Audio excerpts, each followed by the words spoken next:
We are talking about the results from the joint Suffolk University, WGBH, and Boston Globe poll that we released yesterday. There's a ton to get into in here. I'll go to David Paleologos first. What stood out to you? Well, first off, thank you to WGBH and the WGBH community for being a part of this poll. You know, Suffolk's got a great synergy with the Globe. We've been partners for a while, and you never know what happens when you add a third partner into the mix. And I think things went really smoothly. And I did a ton of interviews outside of the WGBH Boston Globe community. So the impact of this poll was amazing. Maybe we just struck gold. It was beginner's luck or something with WGBH, but it was a terrific poll. You know, to me, we see a few different stories happening. We see people are still committed and hunkered down, willing to stay this coronavirus out. They're worried about their getting, or someone in their household getting coronavirus. But we're also seeing the first signs of economic impact. Now, Massachusetts has been a juggernaut. It's kind of a high-tech state, almost or somewhat immune to recessions. And we're not seeing that. We're seeing the first statistical signs of problems ahead, where more people are saying their regular incomes are diminished. It's up 10 points. It's up 18 points among young people. So I think that's a very significant finding, and it's worrisome. And the other finding that I thought was interesting was people are not going to just jump back and go into stadiums and concert halls and the like. And I was surprised by that. I think in my own mind going into the poll, I was convinced that much of what I'd see on CNBC, the alleged financial experts, that would have a relatively quick snapback. So it was sobering to see so much data to suggest that this is going to be a real slow recovery, where public assembly.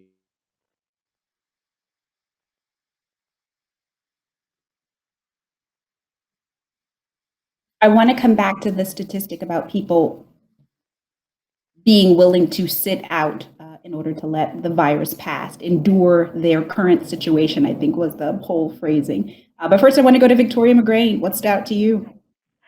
Like David, I really felt that I was very interested to see what the answers to those questions about when will you feel comfortable resuming the normal activities of life. And unlike him, I thought that would be the case, that there's been evidence even before states have opened back up, that people were stopping to go to restaurants even before the lockdown orders went into place. And, you know, people who have means to stay at home are going to stay at home until they feel safe. And that is kind of revelatory in that we have this national political and unfortunately very partisan debate going on right now about whether states should open up or not. And the fact, because of the economic pain is too much, those argue in favor of opening back up. But the fact of the matter is the economic pain isn't going to stop until people feel safe again. And right now, people don't feel safe in the state of Massachusetts, at least. People overwhelmingly support Governor Baker's decision to extend the shutdown until May 18th, despite those images of those, very large protests outside the State House. And people, things aren't going to go back to normal for quite some time is really the big takeaway, economically or, our daily lives.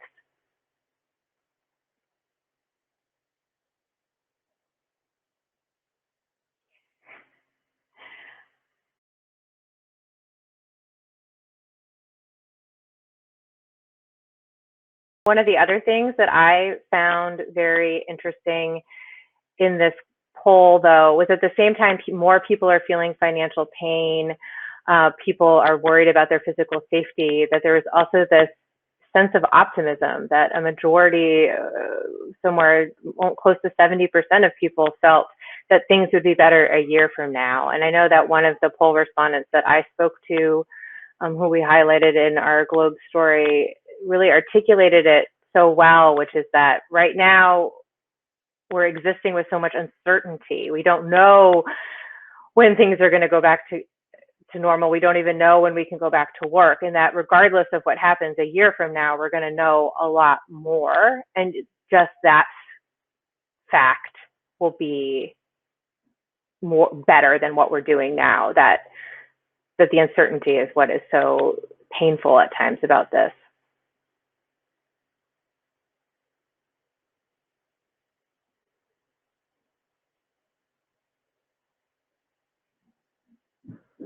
So I think everybody's back.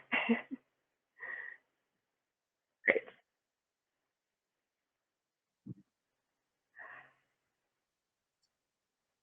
Yes.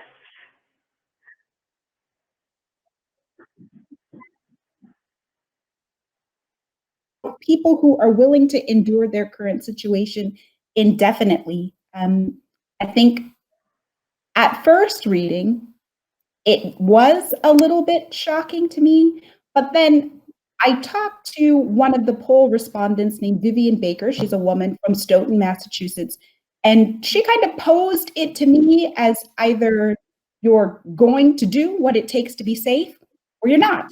And when you look at it like that as a dichotomy, at least for people like Vivian Baker, she said that she'll do whatever it takes.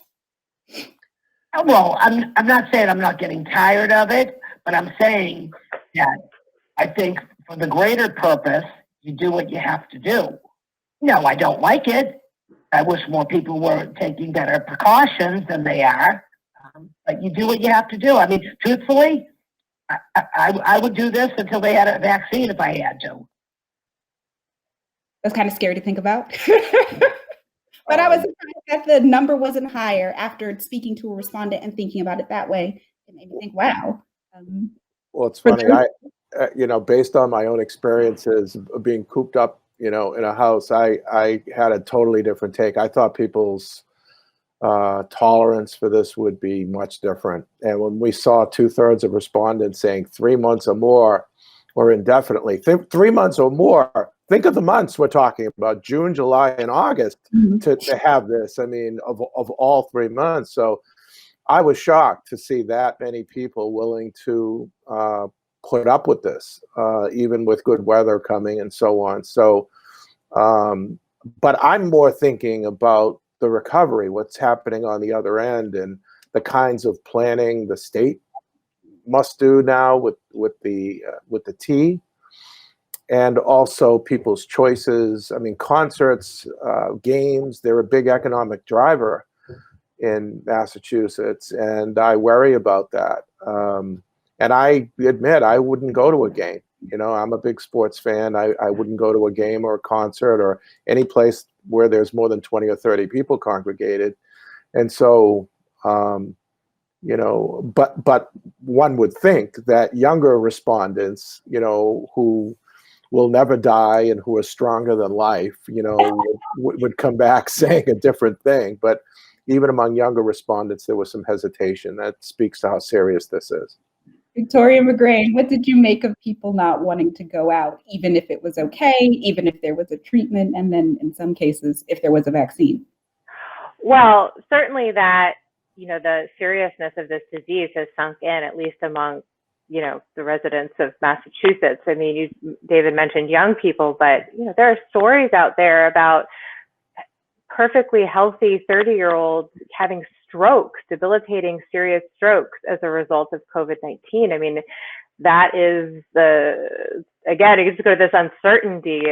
There seems to be no real rhyme or reason on who gets seriously ill. And I think that makes people really scared. And the other thing is just to go, I mean, it's becoming increasingly clear there is not going to be this sharp, as the economists say, or the financial folks, V-shaped recovery that be given the fear of this virus and the steps that we're going to have to take as a society to keep ourselves safe until there is a vaccine, that it's going to be a long, slow slog. I mean, people saying that they still don't want to ride the T, even when there's an effective treatment, is concerning. Now, people who don't want to ride the T when there's not even when there's a vaccine, I mean, maybe then you're getting into people it's the poll was statewide. Not everybody in the whole state of Massachusetts regularly uses public transportation like some of us do to get to work and such. But, you start to think about yourself, and I'm like,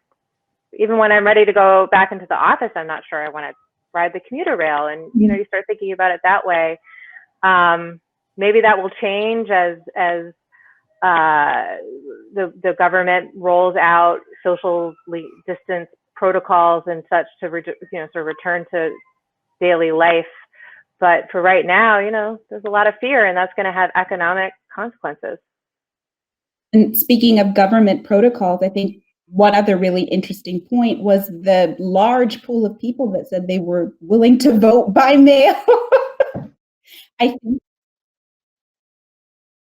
the debate that's starting, albeit very slowly as things do move on Beacon Hill, about whether they should expand the options for people to vote by mail. And I know David said that he had, worded that question very deliberately with the most extreme option, which is like only voting by mail, and that he told me he didn't expect to see such a strong support for that.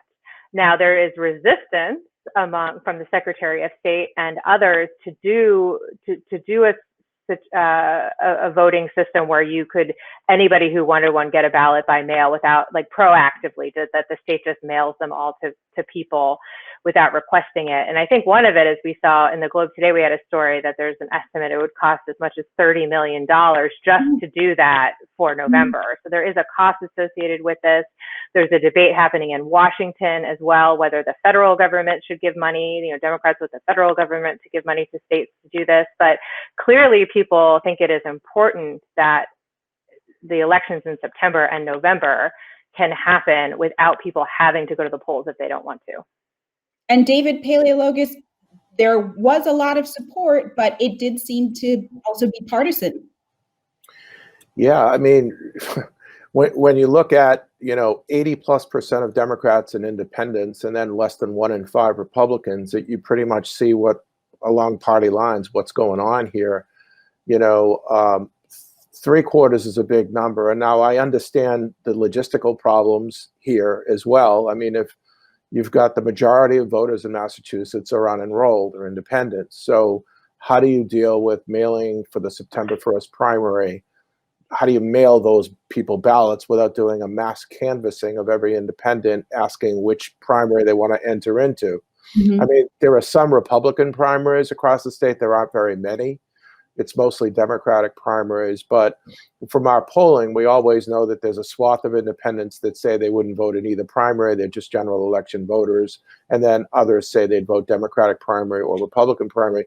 You've got to weed that out so you're not having ballots of different parties flying all over the place if you're just going to do a mass mailing. I think the fallback is, and I'm not sure if it happens for the September primary, maybe it does. The fallback is you loosen you make it just an absentee ballot on steroids type of thing, where anybody can request a ballot in July or early August and receive it without having to assign, under the pains of penalty and perjury, a reason, religious reasons. I'm not going to be in the city. You just request it, and then you get the ballot mailed. And then for people who don't feel comfortable about standing in line or being in close proximity to others, at least they have a chance to vote and know that it's a secure process. Right. And that's the process that the Secretary of the Commonwealth has proposed, sort of no fault, no excuse needed absentee ballot. Anybody who wants one can request an absentee ballot.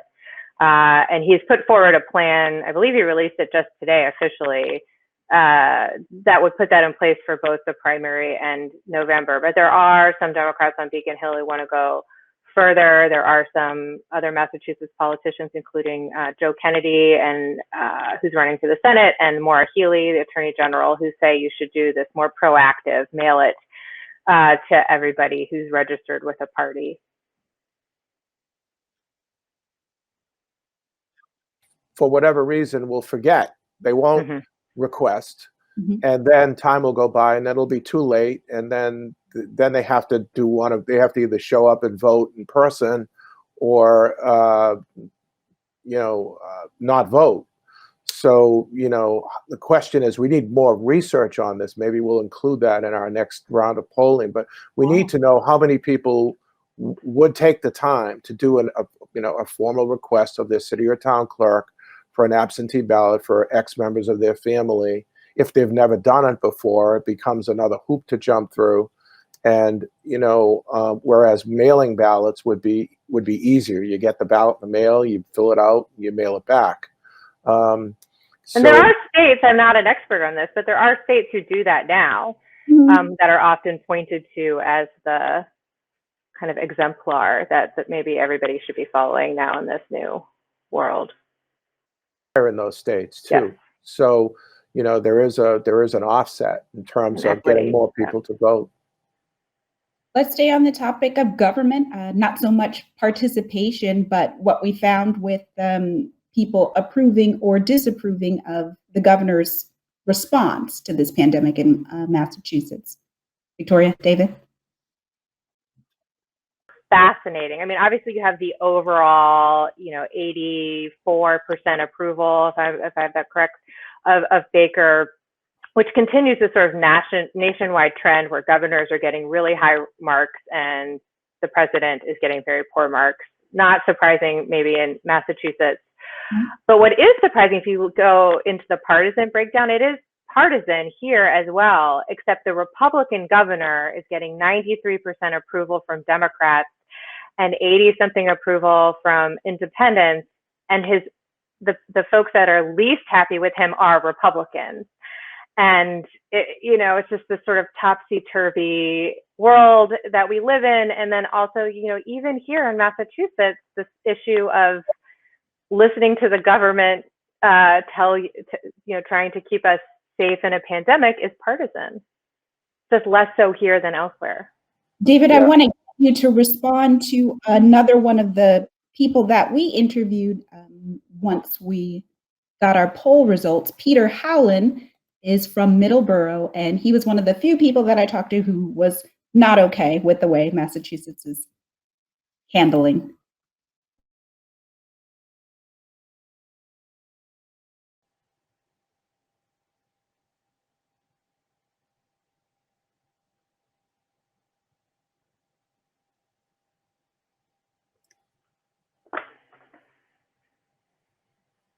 Oh, I think she may have frozen.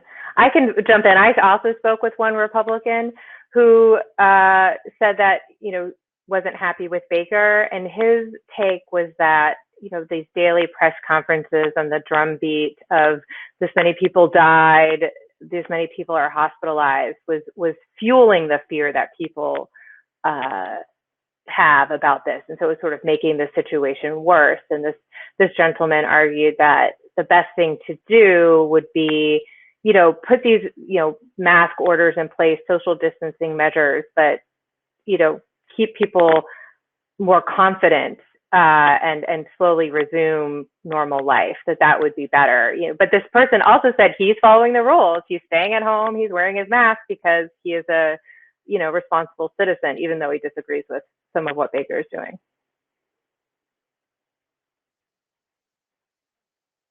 I was a little amused when I looked at the crosstab. You cited the 93% approval on coronavirus among Democrats.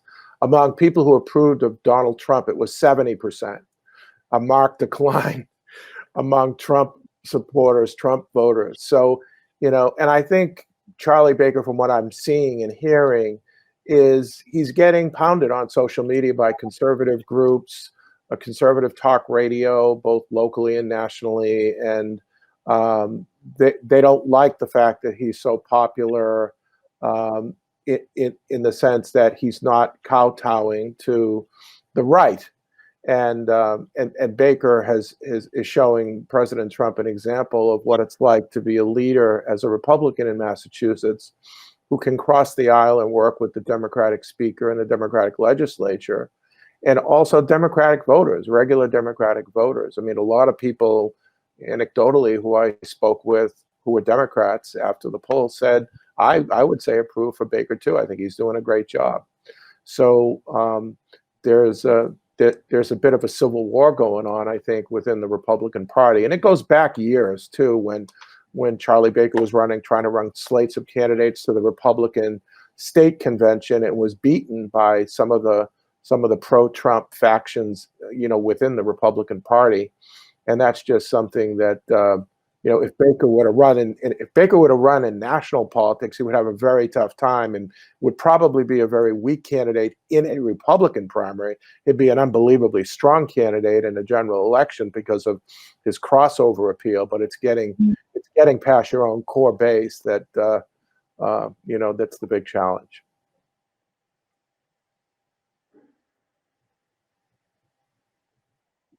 I'm back again. Can you guys hear me? Yes. We can. Excellent.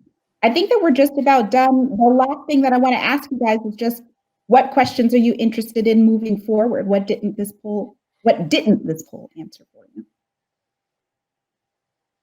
I think for me, it's less what this poll didn't ask, but kind of how people's attitudes change over time. I really hope we can do another one in a month or 6 weeks and see, do people still feel as optimistic? Do people still feel as afraid? Do they still feel as committed to being able to endure this indefinitely? And for me, it will be what news items occur. I mean, I'm more interested now in the rebound story of the state, if there is one. In the fall, we've got colleges, Suffolk University being one of them, making decisions about enrollment, whether it be live on campus or remotely, doing virtual classrooms, and also whether or not a treatment. We've had some treatments on the fast track. Whether or not any progress is made with not a vaccine, but at least a treatment, and whether or not the numbers continue to go down.